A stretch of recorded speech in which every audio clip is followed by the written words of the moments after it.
મન અને જીવન કુરુક્ષેત્રના મેદાન જેવા છે.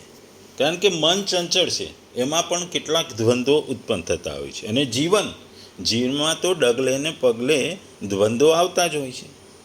એટલા માટે મન હોય કે જીવન, તમારે કુરુક્ષેત્રના એ મેદાન માટે માધવ એટલે કૃષ્ણ જેવો એક મિત્ર શોધવો જરૂરી છે. ભગવદ્ ગીતા અધ્યાય 6 ધ્યાન યોગ આત્મ સંયમ યોગ શ્લોક 46. તપસ્વીભ્ય અધિકો યોગી જ્ઞાનીભ્યો અપી મતઃ અધિક કર્મીભ્ય ચ અધિક યોગી તસ્માત યોગી ભવ અર્જુન.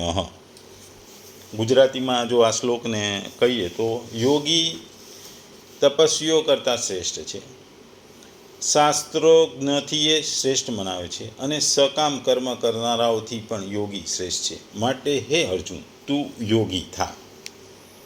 બીજા શબ્દોમાં ગુજરાતીમાં આ શ્લોકને કહીએ તો યોગી પુરુષ તપસ્વી, જ્ઞાની અને કર્મી કરતાં પણ શ્રેષ્ઠ હોય છે. માટે હે અર્જુન, સર્વ પરિસ્થિતિઓમાં તું યોગી થા. આગલા બધા શ્લોકમાં ભગવાન જે યોગ ભ્રષ્ટનું વર્ણન હતું, એમાં આ લોક અને પરલોકમાં કોઈનું પતન નથી થતું. યોગનો જિજ્ઞાસુ પણ શબ્દ બ્રહ્મનું અતિક્રમણ કરી જાય છે.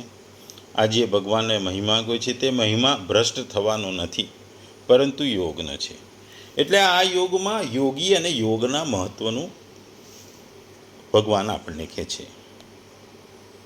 સામાન્ય રીતે તમામ ધર્મોમાં દરેક વ્યક્તિની જે માનતી હોય અલગ અલગ ધર્મોમાં, એ છેલ્લી ઈચ્છા, એકમાત્ર ઈચ્છા કે ભગવાનના સાનિધ્યમાં જવું, ભગવતની પ્રાપ્તિ થઈ અથવા પરમાત્માની પ્રાપ્તિ કરી અથવા મોક્ષ મેળવવો. વ્યવહારિક જ્ઞાનથી ધર્મને સમજવો અઘરો છે, કઠિન છે. વ્યવહારિક જ્ઞાન તમને ધર્મની ભાષા, ધર્મનું જ્ઞાન સમજાવી શકતું નથી. સામાન્ય રીતે જો એક અંધ માણસ હોય તો બીજા અંધ માણસને એ રસ્તા પર દોરી ન શકે. એટલા માટે જ્ઞાન, જો એક વ્યક્તિ બે આંધળા અંધ વ્યક્તિ હોય તો એકબીજાને દોરી ન શકે. એટલા માટે એક વ્યક્તિ દેખાતો જોઈએ રીતે પણ તમારા જીવનમાં, તમારા સમાજ જીવનમાં કે તમારા જીવનમાં ભગવત પ્રાપ્તિ માટે, મોક્ષ માટે કે આધ્યાત્મિકતા માટે તમારે કોઈના સપોર્ટની જરૂર છે. તમારે આધ્યાત્મિક માટે ગુરુની પણ જરૂર હોય છે, જ્ઞાનની પણ જરૂર હોય છે, કર્મની પણ જરૂર હોય છે. અને એનાથી જ તમે યોગથી તમે ભગવત પ્રાપ્તિ કરી શકો.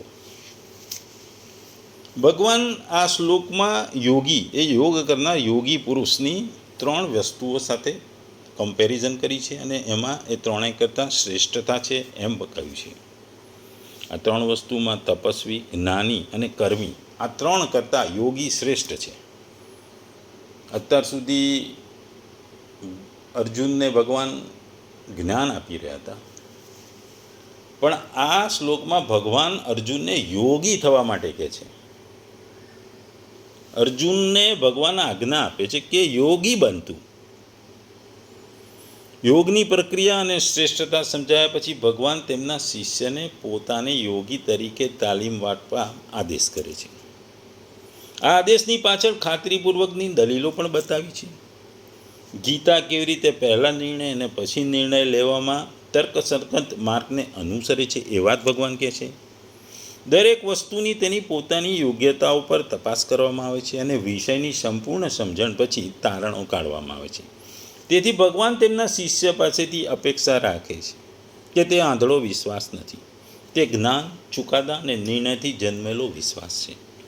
આ આદેશ એવા તમામ લોકોને લાગુ પડે છે કે જેઓ જીવનની ભ્રમણામાંથી જાગૃત છે અને જેઓ સત્ય જાણીને જીવનની અનંત બીમારીઓ દૂર કરવા માટે આતુર છે. સામાન્ય રીતે જીવનમાં યોગ અને ભોગ 2 હોય છે. આ બંને અલગ છે. ભોગીનો વિભાગ અલગ છે, યોગીનો વિભાગ અલગ છે.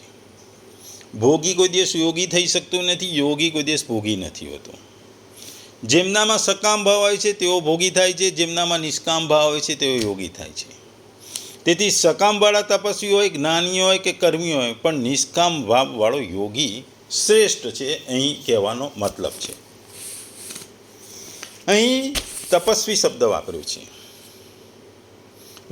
રુદ્ધિ સિદ્ધિ વગેરેને મેળવવા માટે જે ભૂખ, તરસ, શરદી, ગરમી વગેરેના કષ્ટો સહન કરે છે તેઓ તપસ્વી. આ સકામ તપસ્વીઓથી પારિમાર્થિક રુચિવાળો ને ધ્યેયવાળો યોગી શ્રેષ્ઠ છે. સકામ ભાવથી ધર્મ પાલન માટે ઇન્દ્રિય સંયમપૂર્વક ક્રિયાઓ અથવા વિષય ભોગોનો ત્યાગ કરી જે મન, ઇન્દ્રિયો અને શરીર સંબંધી બધા જ કષ્ટો સહન કરવામાં આવે છે તે જ તપ, અને તપ કરનાર અહીં તપસ્વી કહેવામાં આવે છે. બીજું જ્ઞાની શબ્દ વાપરવામાં આવે છે. જ્ઞાનીનો શબ્દ ભગવત પ્રાપ્ત તત્વજ્ઞાની મનુષ્યનો નથી, તેમજ પરમાત્માની પ્રાપ્તિ માટે જ્ઞાન યોગનું સાધન કરનાર જ્ઞાન યોગી માટે પણ નથી. અહીં તો જ્ઞાની શબ્દ માત્ર શાસ્ત્ર અને આચાર્યના ઉપદેશ અનુસાર વિવેક બુદ્ધિ વડે બધા જ પદાર્થોને સમજનાર શાસ્ત્ર મનુષ્યની વાચક છે. શાસ્ત્રોને જાણવાવાળા ભણેલા ગણેલા વિદ્વાનોને અહીં જ્ઞાની સમજવા છે, જેઓ શાસ્ત્રોનું વિવેચન કરે છે વગેરે વગેરે ઘણી વાતો જાણે છે અને કહે છે, પરંતુ જેનો ઉદ્દેશ સાંસારિક ભોગ અને ઐશ્વર્ય છે એવા સકામ શબ્દ જ્ઞાનીઓથી પણ યોગીને શ્રેષ્ઠ માનવામાં આવે છે.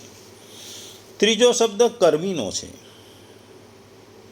જ્ઞાન, યજ્ઞ, દાન, પૂજા, સેવા વગેરે શાસ્ત્રવિધ શુભ કર્મોને પતિ, પુત્ર, ધન અને સ્વર્ગાદી પ્રાપ્તિ માટે સકામ ભાવથી કરનારને કર્મી કહેવામાં આવે છે. આલોકમાં રાજ્ય મળી જાય તો ધન સંપત્તિ, એસારામ, ભોગ વગેરે મળી જાય અને મર્યા પછી પરલોકમાં ઊંચા લોકોની પ્રાપ્તિ થઈ જાય અને તે લોકોનું સુખ મળી જવાય એવો ઉદ્દેશ રાખીને જેઓ કર્મ કરે છે અથવા સકામ ભાવે આજે આપણે કીધું એમ યજ્ઞ, દાન, પૂજા વગેરે વિધિઓ કરે છે, શાસ્ત્રીય કર્મો કરે છે, એ કર્મી છે અને કર્મીઓ કરતાં પણ યોગી શ્રેષ્ઠ છે. અહીં કર્મીનો પ્રભાવ એટલો વ્યાપક અર્થમાં નથી થતો. સકામ ભાવથી યજ્ઞદાન વગેરે શાસ્ત્રવિધ કર્મો કરનારને કર્મી કહેવામાં આવે છે. તેનામાં કર્મનું બાહુલ્ય હોય છે. તપસ્વીઓનું ક્રિયાઓમાંનું પ્રાધાન્ય હોતું નથી, પણ મન તથા ઇન્દ્રિયોના સંયમનું પ્રાધાન્ય છે. અને શાસ્ત્ર જ્ઞાનીમાં શાસ્ત્રિક બૌદ્ધિક આલોચનાનું પ્રાધાન્ય હોય છે. આ ભગવાનને આ વિલક્ષણતાઓને ધ્યાનમાં રાખીને જ કર્મીમાં તપસ્વીનો અને શાસ્ત્ર જ્ઞાનીનો અંતભાવ નહીં કરતા તેઓનો જુદો નિર્દેશ કર્યો છે. જે સંસારથી વિમુખ થઈ પરમાત્માની સન્મુખ થઈ ગયો છે, જે વાસ્તવમાં યોગી છે, એવો યોગી મોટા મોટા તપસ્વીઓ, શાસ્ત્ર પંડિતો અથવા કર્મકાંડીઓથી પણ શ્રેષ્ઠ છે. કારણ કે તપસ્વી વગેરેનો ઉદ્દેશ સંસાર છે તથા સકામ ભાવ છે. યોગીનો ઉદ્દેશ પરમાત્મા છે તથા નિષ્કામ ભાવ છે. તપસ્વી હોય, જ્ઞાની અને કર્મી, આ ત્રણેય ક્રિયાઓ અલગ છે. અર્થાત તપસ્વીઓમાં સહિષ્ણુતાનું, જ્ઞાનીઓમાં શાસ્ત્રીય જ્ઞાનનું અર્થાત બુદ્ધિના જ્ઞાનનું અને કર્મીઓમાં શાસ્ત્રીય ક્રિયાઓનું પ્રાધાન્ય છે. આ ત્રણેય સકામ હોવાથી એ ત્રણેય યોગી નથી, પરંતુ ભોગી છે. જો આ ત્રણેય નિષ્કામ ભાવવાળા યોગી હોત તો ભગવાન તેઓની સાથે યોગીની તુલના ન કરત અને આ ત્રણેયથી યોગીને શ્રેષ્ઠ પણ ન બતાવત. કારણ કે આ ત્રણેયમાં સકામ ભાવ રહેલો છે, જ્યારે ભગવાન યોગી જે નિષ્કામ ભાવે કામ કરે છે એની વાત કરે છે. અત્યાર સુધી ભગવાને જે મહિમા ગાયો તેના માટે અર્જુનને આજ્ઞા આપે છે કે અર્જુન તું યોગી થઈ જા, રાગ દ્વેષથી રહિત થઈ જા, બધા કામ કરતો રહીને પણ જળમાં કમળપાત્રની માફક નિર્લિપ્ત રહે. આ જ વાત ભગવાને આગળના 8મા અધ્યાયમાં પણ યોગયુક્તો ભવાર્જુન 8મા અધ્યાયના 27મા શ્લોકમાં કહી છે. આપણે જોયું કે 5મા અધ્યાયના આરંભમાં અર્જુને પ્રાર્થના કરી હતી કે આપ મારા માટે એક નિશ્ચિત યોગની કે શ્રેયની વાત કહો. તેથી ભગવાને તેને સાંખ્યયોગ, કર્મયોગ અને ધ્યાન યોગનું વર્ણન કર્યું. પરંતુ આ પહેલાં ક્યાંય પણ અર્જુનને એમણે આજ્ઞા નથી આપી કે તું આવો બની જા, તું આ માર્ગ લે અથવા આવો થા. પણ અહીં ભગવાન અર્જુનની પ્રાર્થનાના ઉત્તરમાં આજ્ઞા આપે છે, તું યોગી થઈ જા, કેમ કે એ જ તારા માટે એક નિશ્ચિત શ્રેય છે.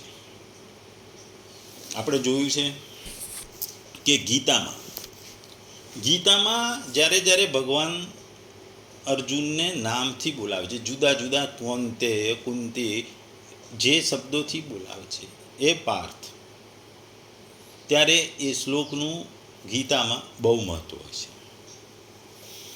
આ શ્લોકમાં ભગવાને અર્જુનને અર્જુન તરીકે બોલાયો છે, કારણ કે અહીં ભગવાન અર્જુનને શિષ્ય તરીકે જ્ઞાન આપી રહ્યા હતા, પણ હકીકતમાં અર્જુન ભગવાનનો મિત્ર હતો.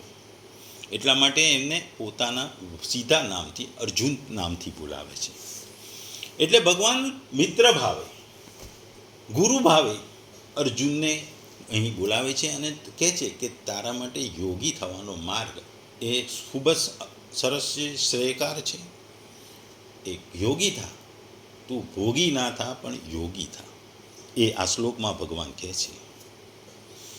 આપણે જોઈએ છે કે યોગી શબ્દના ઘણા અર્થ છે, પણ સામાન્ય રીતે જે જ્ઞાન યોગથી, ધ્યાન યોગથી, ભક્તિ યોગથી, કર્મ વગેરે સાધનથી સાધનની પરાકાષ્ઠ રૂપે સમત્વને પામેલા મનુષ્ય માટે યોગી છે. જે સમતા પામે છે, સમત્વ યોગને પામેલ છે, એ મનુષ્ય યોગી છે. જેનું મન નિર્મળ છે, એને કોઈના પ્રત્યે રાગ દ્વેષ નથી, એની સાધના પૂરી થઈ ગયેલી છે કે પૂરી થવા આવી છે, એ સાધનાના અંતિમ તબક્કામાં છે. એ સાધનાથી આત્માને પરમાત્મા સાથે મિલનની તૈયારીમાં છે. એ પરમાત્માની સાથે આત્માનું મિલન કરાવે છે. જે સમત્વ છે, સમતા છે, જેનું ચોખ્ખું મન નિર્મળ છે, જેની સ્વચ્છતા છે, જેનું મન સ્વચ્છ છે, જીવનમાં સ્વચ્છતા છે, એ વ્યક્તિ યોગી છે. કારણ કે યોગી છે એટલે કે જેણે કોઈ પણ વસ્તુ કરે છે પણ નિષ્કામ ભાવે કરે છે. કોઈ ફળની આશા નથી, કોઈ વસ્તુની આશા નથી, માત્ર એક જ ઉદ્દેશ્ય, ભગવત પ્રાપ્તિ, પરમાત્માની પ્રાપ્તિ, મોક્ષની પ્રાપ્તિ. જુદા જુદા યોગ છે, જ્ઞાન યોગ છે, કર્મ યોગ છે, ધ્યાન યોગ છે, ભક્તિ યોગ છે. ભક્તિ યોગ એ કર્મયોગની અંતર્ગત આવે છે. જ્યાં ભક્તિ પ્રધાન કર્મ થાય છે ત્યાં તેને ભક્તિ યોગ કહે છે. જ્યાં કર્મની પ્રધાનતા છે તેને કર્મયોગ છે. ધ્યાન એ બંને નિષ્ઠાઓમાં આવે છે, સહાયક સાધક છે. ધ્યાન યોગ જ્યારે અભેદ બુદ્ધિથી થાય છે ત્યારે જ્ઞાન યોગમાં સહાયક થાય છે, અને જ્યારે ભેદ બુદ્ધિથી થાય છે ત્યારે કર્મયોગમાં સાધક થાય છે. માટે આ બધા જ યોગો એકબીજાને પૂરક છે. આ બધા જ યોગો યોગી બનવામાં મદદ કરે છે અને મોક્ષ, ભગવત પ્રાપ્તિ કે પરમાત્માની પ્રાપ્તિમાં તમને અનુકૂળ આવે છે અને તમને સરળતાથી લઈ જાય છે. યોગ તથા ભોગ આ બંને માણસો માટે ખુલ્લા છે. જે સર્વોચ્ચ અવસ્થામાં પ્રથમ ઉદય પસંદ કરે છે, જે બાદમાં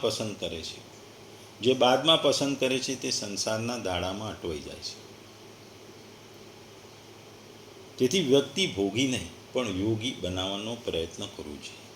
તે કોઈ યોગી નથી કે કેવળ જીગેરુનો જબ્બો પહેરે છે. તે એક યોગી છે જેણે ઇન્દ્રિય આનંદથી પોતાનું મન પાછું ખેંચ્યું છે, જેણે ઇન્દ્રિયોને એમાં કાબૂમાં રાખી છે, જે આત્મામાં અંદરથી જુએ છે અને ત્યાંથી શાંતિથી આરામ કરે છે. આ ઉમદા અને ભવ્ય ઉદ્દેશ માટે મનુષ્ય લાયક બને છે, એનું નામ તો યોગી. ટૂંકમાં આ શ્લોકમાં ભગવાન ધ્યાન યોગની શ્રેષ્ઠતા જાહેર કરે છે. તે ઉપવાસ વગેરે જેવા વેદોમાં ઉલ્લેખિત તપસ્વી વ્યવહારો કરતાં શ્રેષ્ઠ છે. તે શાસ્ત્રોના અભ્યાસથી મળેલા જ્ઞાન કરતાં શ્રેષ્ઠ છે. તે વૈદિક કર્મકાંડમાં ઉલ્લેખિત કાર્યો કરતાં શ્રેષ્ઠ છે, જેમ કે પવિત્ર અગ્નિની પૂજા વગેરે. એટલે આત્માનું ધ્યાન શાસ્ત્રોના અભ્યાસ દ્વારા થતા જ્ઞાન કરતાં શ્રેષ્ઠ છે, એ ભગવાન અહીં આપણને કહે છે.